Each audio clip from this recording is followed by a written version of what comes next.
Hola, ¿qué tal? ¿Cómo están? Muy buenas tardes. Una vez más, nos encontramos en un episodio más de la visibilidad de la memoria histórica de la violencia y la vulnerabilidad estructural en las instituciones internacionales y regionales.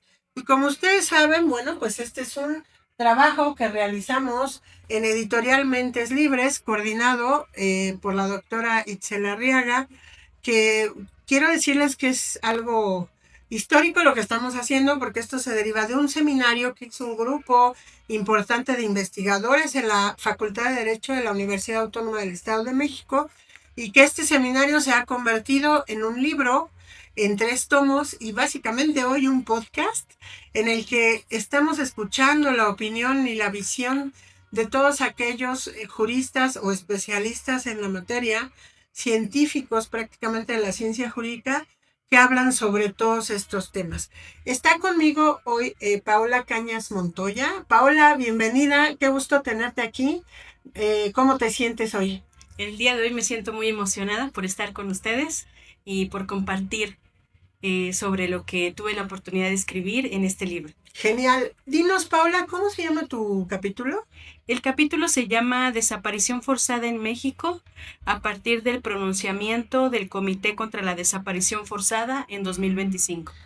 Oye, ¿y de dónde es este comité? Cuéntanos. Este comité es un organismo internacional que deriva de la Organización de Naciones Unidas y es un organismo que se encarga de velar por el cumplimiento de la Convención Internacional para la protección de todas las personas contra las desapariciones forzadas. Y de entrada, Pau, te felicito porque estás tocando un tema bien difícil.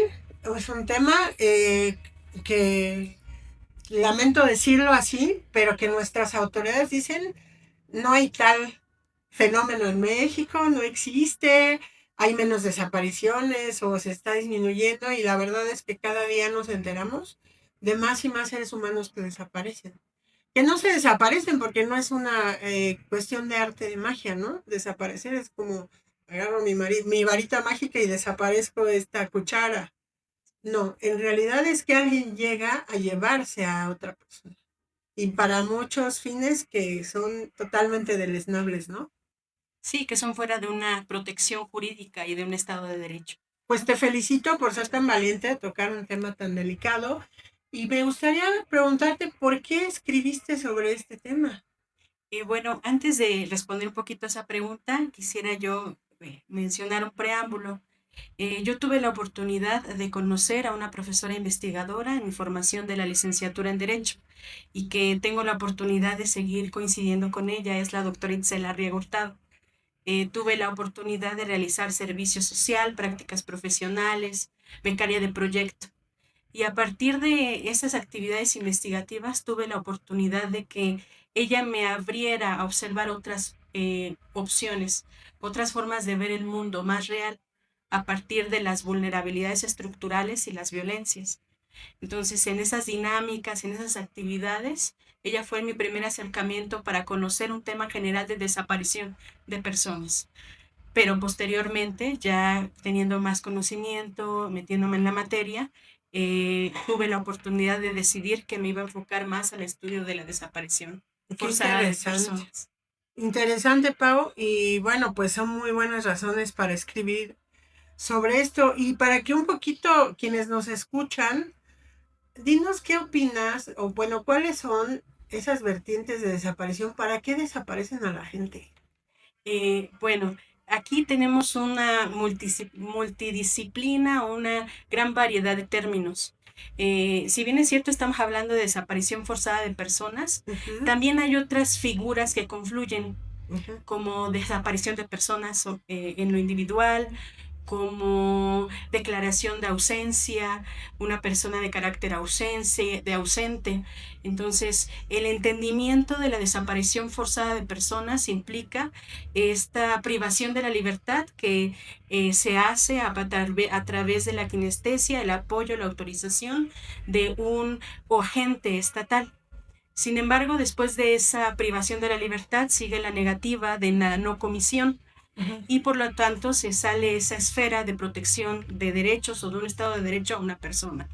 Entonces, el hablar de las consecuencias o las multidisciplinares o las características Es muy amplio, ¿no? es muy amplio y es muy complejo. Ujú. Entonces, más bien yo, digamos, me inclinaría hacia el estudio objetivo a partir de la ciencia jurídica. Oye, y hay una película que a mí me gusta mucho. No me gusta el tema, por supuesto, pero me gusta el contexto, cómo lo manejan. Una película que se llama Ruido. Supongo que ya la viste y no sé qué opines tú, pero me parece que es un buen ejemplo de cómo actúan las instituciones todas, ¿no? La fiscalía, la comisión de víctimas, el propio gobierno, la defensa, cómo actúa, la familia, ¿no? Cómo se desintegra por la pérdida. Creo que la desaparición es uno de los delitos más terribles que puede sufrir un ser humano o un contexto familiar, ¿no? Sí, claro. Sí, y que también esa película también es una muestra de que el día de hoy esas problemáticas, aunque tienen muchas áreas de oportunidad por la parte gubernamental, es un gran logro que se esté escuchando, conociendo en el entorno social, Claro, esta realidad mexicana, porque como bien lo comentabas, ha sido una figura jurídica que en el devenir del tiempo se ha negado. así es. Entonces, más bien es una Es abrir aplauso. una puerta, ¿no? De algo súper feo que está ocurriendo en México. Y no solo en México, en todo el mundo, ¿no? Oye, Pau, ¿cuál es el eje central de tu capítulo? Por qué consideras que es un tema urgente o relevante dentro del estudio de la violencia y la vulnerabilidad estructural? Bueno, pues porque el capítulo propone un estudio a partir de la expresión de datos cuantitativos y cualitativos que permitan mostrar simplemente que existe la comisión de desaparición forzada de personas. Y posterior a ello, viene una posibilidad de que el propio órgano gubernamental, a partir de las esferas intervinientes, puedan observarlo y realizar acciones al respecto, porque tenemos ciertos documentos internacionales y nacionales que instan hacia esa operación. Ujú. Y tiene relación con la violencia y la vulnerabilidad, porque la desaparición forzada desde la memoria histórica a periodos históricos en el Estado mexicano ha sido una forma de violencia de carácter político que a partir de los años 50 se establecía para poder suprimir, poder eliminar ciertas ideas que Ujú. eran distintas hacia una idea de Sí, son carácter una político forma de disidente. oprimir, ¿no? Sí, y una forma también de representar un acallamiento Ujú. hacia lo que se consideraba prácticamente válido. Como lo que ocurrió en el 68, ¿no? ¿Cuántas personas desaparecieron entre los estudiantes que participaron en ese meeting y que Sí, marcó terriblemente a nuestro país, ¿no? sí, y que también fue un reflejo de también la conciencia o lo que estaba aconteciendo a nivel latinoamericano, porque la desaparición forzada no únicamente se ha cometido en el Estado mexicano, ¿no? Ajá, Viene de una memoria en donde toda la región latinoamericana ha sí, pasado por ciertos procesos de carácter así político. es. Entonces, en donde inicia esta Argentina, ¿no? comisión a Ajá, partir de la gente estatal. exacto. Oye, bueno, y desde tu perspectiva disciplinaria, ya sea en un punto de vista social o jurídico, político, ¿no? O histórico, ¿cómo entiendes este concepto de memoria histórica del que nos acabas de hablar?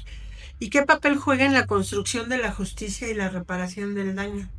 A partir de la construcción o a partir de la determinación de este capítulo, lo llevo desarrollando como las etapas históricas en donde va aconteciendo la desaparición forzada.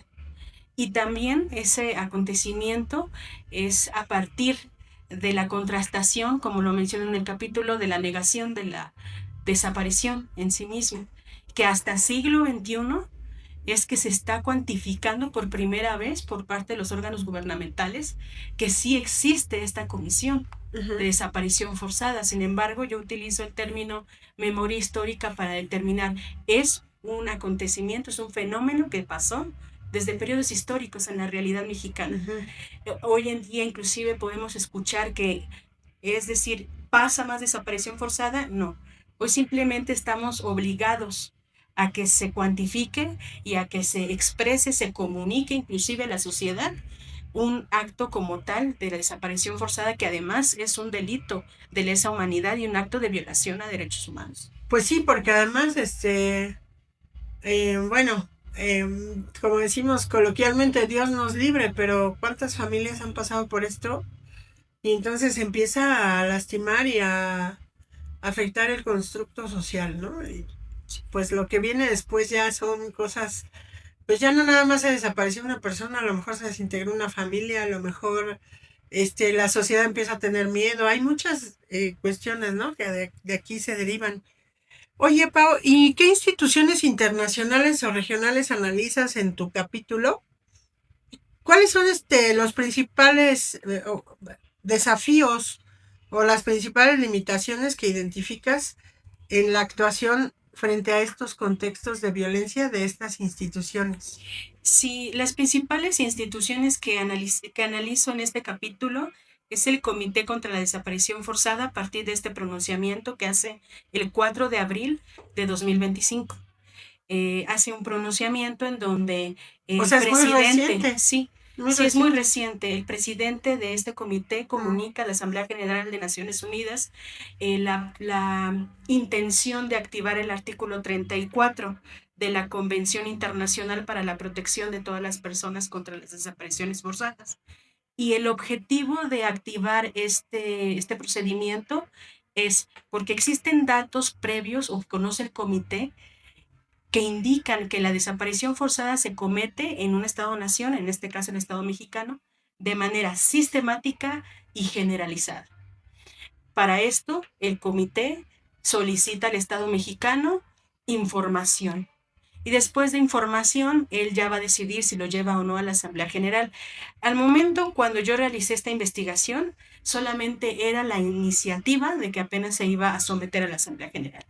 Pero al día de hoy, cuando estamos grabando este podcast, la decisión del comité ha decidido que sí va a someter Ah, o va a iniciar este procedimiento ante el conocimiento de la pues Asamblea esa General, es una gran noticia, ¿no? porque es Es, la intervención, sí, busca la intervención de un organismo internacional para que se pueda simplemente cumplimentar con las obligaciones internacionales ujú, que ya están previstas sí, desde este Sistema Internacional de Protección de Derechos desde Humanos la reforma de desde 2011. 1948 Bueno, y obviamente ya sí, en nuestra reforma constitucional del ajá. 10 de junio de 2011. Ajá, sí, sí, casi, casi desde la Segunda Guerra Mundial, ¿no? Desde que Sí, terminó. Fíjate qué interesante y qué buena noticia nos estás trayendo, que bueno, pues ojalá que esto cause un eco interesante y la toma de acciones por parte de nuestras entidades gubernamentales y quienes toman las decisiones, ¿no?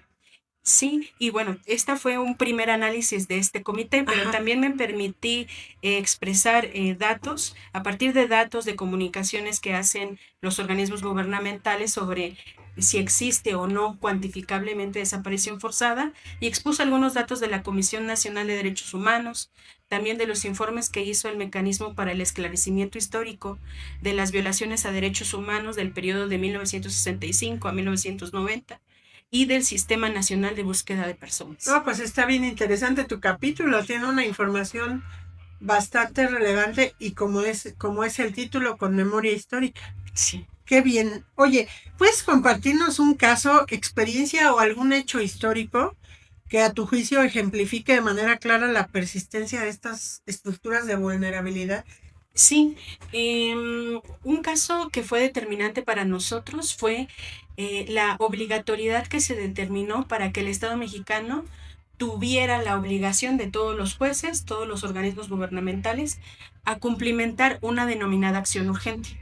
Eso fue en 2019. La Suprema Corte de Justicia de la Nación emitió una comunicación directa para todas las autoridades que tengan, digamos, en sus atribuciones formas de actuar para la desaparición forzada e insta no solamente a la búsqueda, la localización de la persona desaparecida, sino también hacia la protección de las personas que se denominan víctimas indirectas, que son los familiares. Ajá. Y considero que este fue un hito porque tuvo que venir la Suprema Corte de Justicia de la Nación ordenando a todos los organismos, porque, bueno, pasaba un caso de desaparición forzada y un juez dijo que no tenía vinculación directa a esas acciones urgentes, que no tenía manera de aplicarla, pero bueno, este es un ejemplo claro de que hay mucha área de oportunidad en materia de los organismos gubernamentales, En este caso, la Suprema Corte se vio ante la necesidad de afirmar que existía la vinculatoriedad. ¿Y dónde está ese control de constitucionalidad y de convencionalidad que deben de atender los jueces?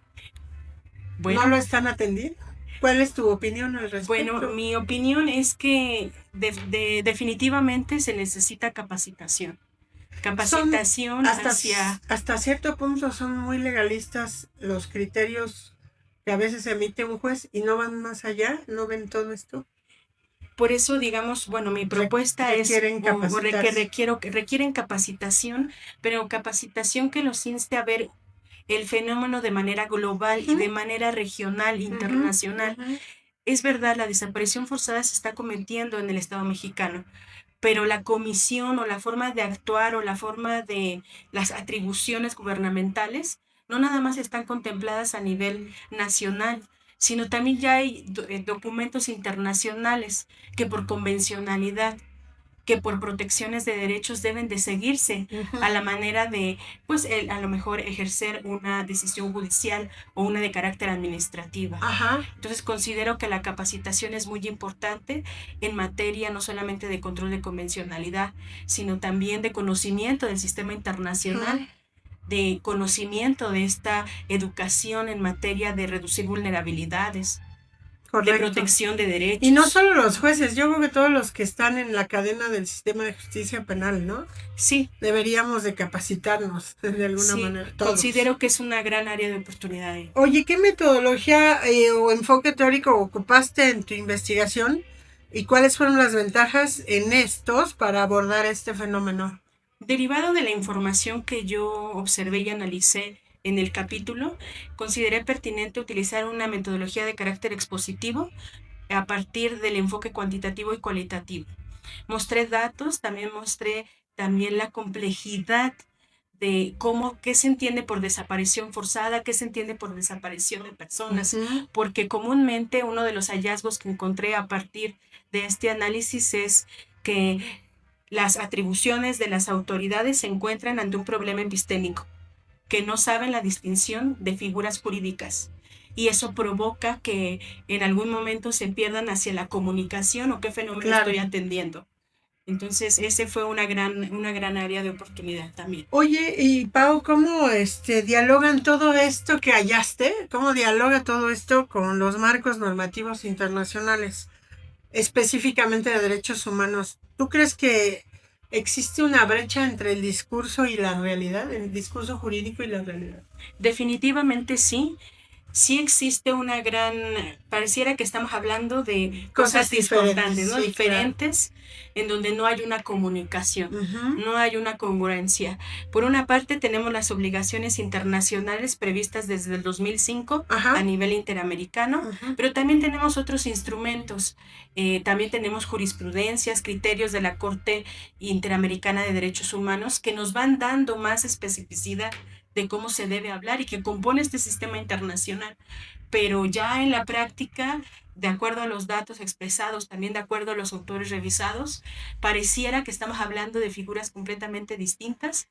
Yo observo un no entendimiento inclusive hacia los propios órganos gubernamentales al momento de clarificar. Por ejemplo, en el capítulo expreso datos que derivan del Sistema Nacional de Personas No Localizadas.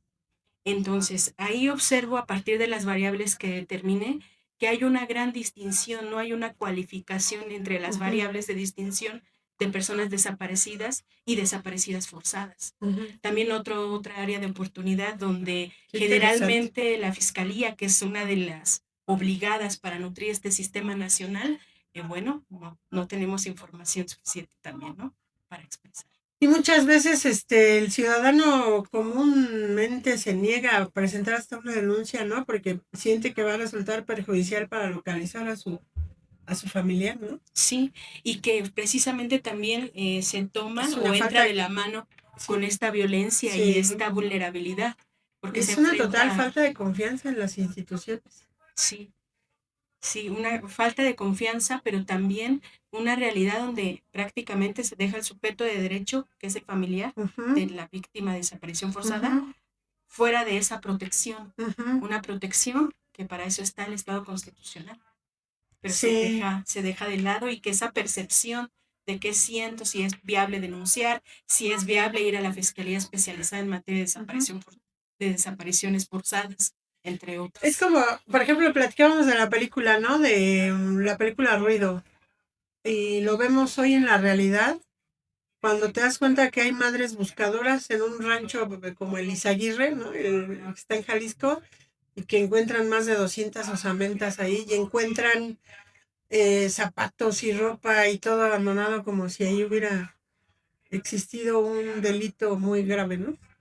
Sí, que pareciera que o se está haciendo un descubrimiento sobre algo que no pasaba, pero lo que sí me parece importante mencionar aquí es, venimos de una memoria Ajá. donde el fenómeno venía o viene pasando, trascendiendo, que al día de hoy ya no haya, a partir de estas reformas constitucionales, de estos principios de obligaciones en materia de derechos humanos, que ya no haya pretexto del cumplimiento o no en materia de desaparición forzada de personas, ¿qué va a implicar? Bueno, pues que al momento de ser un fenómeno que viene histórico, el día de hoy ninguna institución podría decir que no tiene injerencia o que Claro. no tiene una forma de actuar cuando tenemos las obligaciones previstas, desde Ujú. nuestra inclusión a la Organización de Naciones Unidas, Organización de Estados Americanos, Ajá.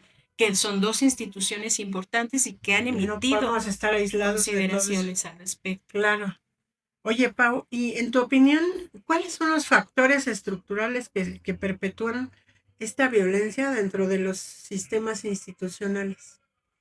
Considero que tenemos una gran área de oportunidad, no solo en la capacitación, sino en el seguimiento del acceso a la justicia, en el seguimiento de la protección de los derechos de las víctimas.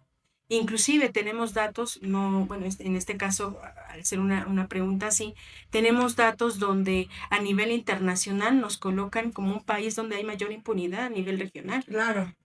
Y eso va implicando que el ejercicio no se queda no solo en que me falta capacitación, sino no tuve los elementos para poder llevar a cabo, decir qué pasó con el desaparecido forzado y también proteger a las víctimas, que hoy se podría decir víctimas indirectas, y que ya se va ampliando esa estructura, claro, hasta inclusive a toda la sociedad misma. Ujú. Se dice que en la desaparición o tenemos datos cuantificables, o al menos de acuerdo a las consideraciones de la Corte Interamericana, que las víctimas indirectas de desaparición forzada somos toda la sociedad. Pues sí, sí coincido, ¿eh?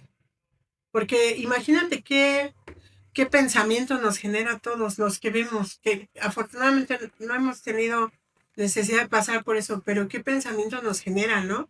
El miedo, la preocupación, la percepción de impunidad, el no decir, ¿para qué denuncio?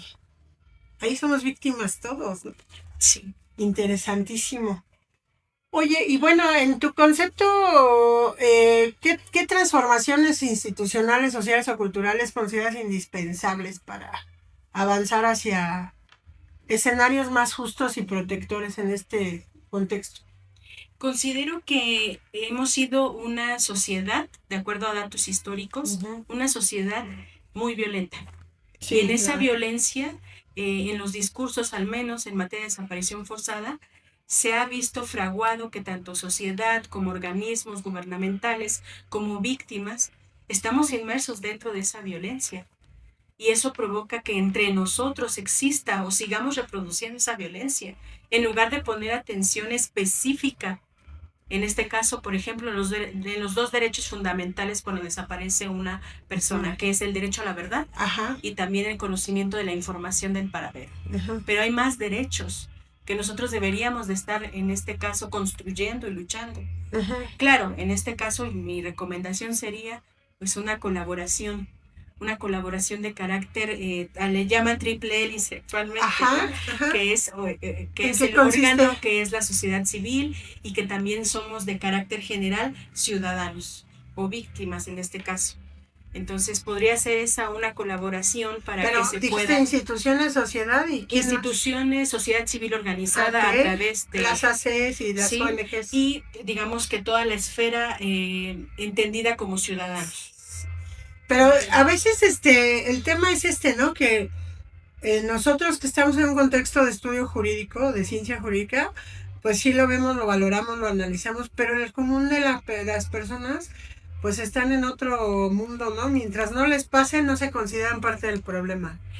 Y precisamente, ¿por qué lo quise proponer? Porque yo tuve la oportunidad de que, en mi caso, una formadora, la doctora Itzel Arriaga, me pudiera a mí cambiar, en este caso a través de la investigación científica, el chip. Yo debo reconocer que desde mi formación previa no tenía esa sensibilidad, esa conciencia crítica. Pero puedo ver que alguien, cuando te la muestra con conocimiento objetivo científico, sí te cambia la vida. Y creo que podría ser un ejercicio crítico para esta propuesta. Y a la sociedad, ¿cómo le llegarían, no? Con campañas, con... no sé, ahora que están tan de moda las redes sociales, ¿cómo concientizar a la gente? Pues concientizando a través de este tipo de documentos, a través de la investigación científica, por ejemplo. Aquí no estamos defendiendo ni una posición positiva ni negativa, no, simplemente estamos exponiendo datos que nos permiten dejar abierta una área de oportunidad, quizás hacia quien nos va a escuchar, de oye, ¿existe desaparición forzada? ¿Qué es eso? Y con esa sola pregunta, ahí está nuestra intervención. No, y buenísimo, la verdad, bien interesante todo lo que nos compartes. Y por cierto, esto me lleva a la siguiente pregunta. Entonces, como investigadora, ahorita que dijiste que alguien te cambió el chip, ¿no? Como investigadora, ¿qué aprendizajes personales o éticos te dejó este proceso de escribir este capítulo y de revisar estos contextos de violencia? Primero el compromiso de no desistir de la investigación. Esta es una temática que en la medida, en mi periodo de formación, ha sido compleja. Inclusive me he enfrentado a situaciones donde se me puede a lo mejor invitar que investigue de otra cosa, pero no. A partir de seguir escribiendo, a partir de seguir conociendo, a partir de seguirme adentrando, más bien me deja el compromiso. Sí, claro. ¿De qué? De seguir, y simplemente en ese seguir es darle esa parte agua para que se pueda visibilizar la desaparición forzada. Oye, ¿y dónde te ves compartiendo estos conocimientos? ¿A dónde te gustaría llegar?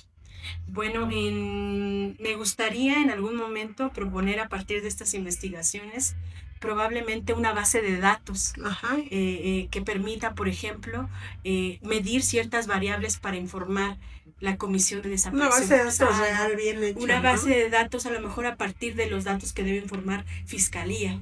Me veo creando a lo mejor un protocolo que diga o que indique cómo debe interactuar, o los lineamientos para conocer esta verdad, derecho a la verdad o verdad histórica, el esclarecimiento de los hechos. Me veo en sí tratando de proponer instrumentos que permitan simplemente operar lo que en las obligaciones internacionales ya está previsto para que no se cometa desaparición forzada. Pues esperamos verte haciendo todo eso, suena muy esperanzador y ojalá que lo logres. Y bueno, pues ya casi para terminar esta entrevista en este podcast tan interesante, dime una cosa, Pau, ¿qué mensaje te gustaría dejar a las personas que lean tu capítulo o a las personas que escuchen este episodio de podcast sobre la importancia de visibilizar estas memorias y esta vulnerabilidad? A mí, bueno, el mensaje que me gustaría dar es la palabra investigación científica, en donde simplemente es sinónimo a la demostración de un problema. Y posteriormente, si tenemos oportunidad en esta área de investigación, ya nos tocará proponer una alternativa de tratamiento del problema. Buenísimo. Me parece muy interesante y te voy a hacer la pregunta que le hago a todos al final. ¿Hay algo que no te haya preguntado y que te gustaría que quedara en este podcast sobre tu capítulo? Quizás no de preguntar, pero sí me gustaría hacer una invitación a tu audiencia para invitarles a que al momento a lo mejor que me escuchen, que conozcan la información, busquen ¿Qué significa desaparición de personas ellos? Ujú. Que esté entre su mente. No Ajá. necesitamos que nos pase Para estar en para conciencia. conocer. Y es más, hasta el simple hecho de observar las noticias, leer, creo que sería esa una invitación que yo haría. Y quisiera que se vaya sin audiencia. Pues buenísimo, Pau. Yo te quiero agradecer muchísimo el haber participado el día de hoy en este podcast. Te felicito por este capítulo tan excepcional que has escrito y que pues la gente lo puede ir corriendo a leer. Después de escucharte es importantísimo lo que quieres fomentar, esta conciencia en todos los seres humanos que desconocen la existencia de esto, ¿no? Y que además, bueno, pues nos debe de generar sobre todo una conciencia ética de empatía y de mirar con compasión a las personas que están sufriendo esta situación. No lástima, ¿no? Sino la compasión de ponerte en sus zapatos y de tratar de ser un ente de comprensión y de ayuda, ¿verdad? Sí.